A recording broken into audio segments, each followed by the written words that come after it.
Salut tout le monde et bienvenue à un Cap du Mi, j'espère que ça roule, moi j'ai une patate. Ah bien. Oh.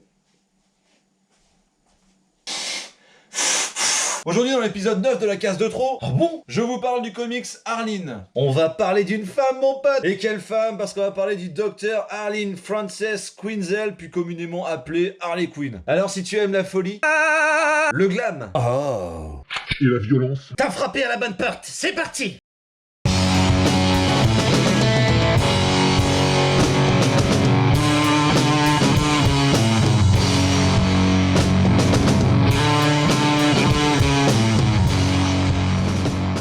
Bon déjà je suis content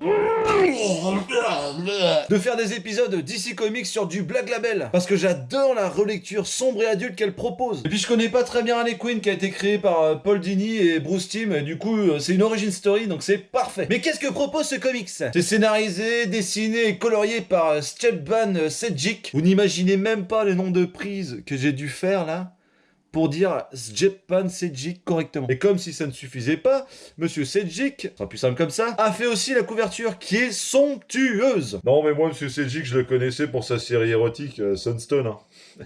C'est traduit par Julien Di Giacomo, paru pour la première fois le 25 septembre 2019. Il coûte 19 € et fait 224 pages. Édité bien évidemment par DC Comics sous le Black Label. Vous connaissez mon amour pour la 4ème de couverture et celle-ci fait à peu près comme ça.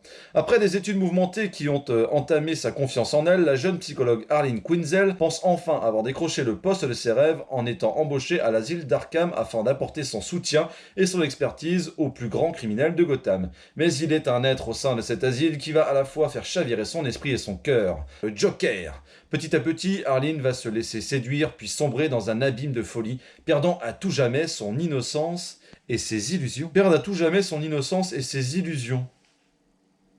Ah, ok. Ah, mais ouais. Alors, moi, ce qui m'a inquiété quand je l'ai acheté en lisant la 4ème de couverture, c'était de savoir si c'était vraiment une origin story sur Harley Quinn ou est-ce que c'était un livre sur la meuf du Joker. C'est pas pareil. Ce comics mérite-t-il d'être dans la bibliothèque royale du Mills, mon pote? Réponse tout de suite. Eh monsieur J, ça te dit de faire une partie de cartes? Oh la main de merde que j'ai. Oh bah...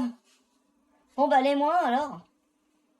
Le format est magnifique, c'est une superbe hardcover, mais dès qu'on commence le livre, en fait, on sent sous ses petits doigts potelés, là, on sent que c'est du papier de cigarette, le truc. Faites un effort, les gars. Le Joker, qui est omniprésent dans le comics, est présenté comme un playboy. Moi, personnellement, j'aime le Joker salace, crade, moche, désintéressé, vénère, malheureux, limite clodo, et flippant.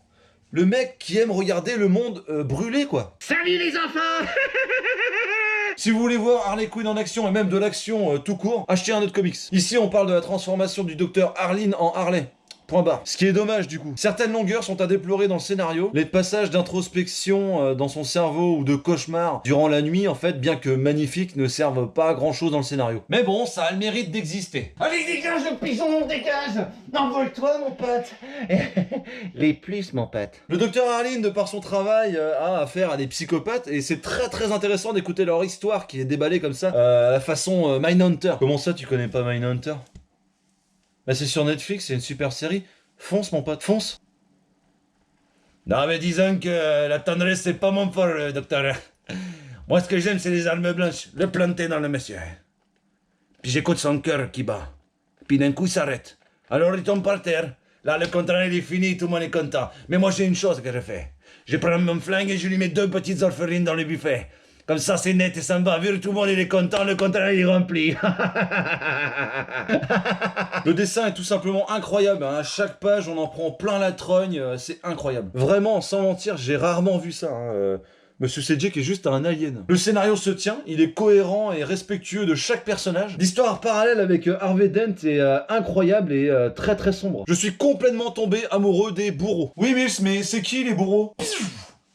Eh bien les bourreaux, ce sont des policiers de la GCPD, la Gotham City Police Department, qui en ont ras la casquette d'attraper des hors-la-loi pour rien, car ils sont relaxés aussitôt faute de moyens financiers et de corruption. Du coup, ils appliquent la justice du peuple et se font justice eux-mêmes. Bon, c'est pas bien, mais l'idée est mortelle. Ah d'accord, bah ça a l'air sympa tout ça. Et pour une fois, la galerie de couverture et les bonus sont mortels mon pote. Franchement, pour conclure, c'est un putain de bon comics. Et bien sûr qu'il restera dans la bibliothèque royale du Mills et je vais même le conseiller à des potes. Et bravo à toi Cedric, hein, et désolé d'avoir écorché plusieurs fois ton prénom, mais grâce à toi, Harley Quinn, maintenant, bah, je kiffe. Même si pour moi, ton histoire méritait un peu plus, parce que quand même dans le Black Label, hein, méritait un peu plus de violence, un peu plus de folie. En fait, pendant 2 soirs, t'as réussi à me captiver, mec. Au point même que pendant la journée qui séparait ces 2 soirs, j'y ai pensé plusieurs fois, mon pote. J'avais hâte de lire la suite, bordel. Quoi de plus? Et c'est clairement une mise en lumière sur Harley Quinn et non l'ombre du Joker. Alors foncez chez votre libraire, pas sur Amazon, mon pote. Achetez ce comics qui en vaut vraiment la peine. Merci d'avoir regardé cette vidéo jusqu'au bout. Dites-moi dans les commentaires quel est votre super vilain préféré de chez DC Comics. Et si vous avez passé un bon moment, n'hésitez pas à liker et abonnez-vous. Ah, regarde, t'appuies ici, là.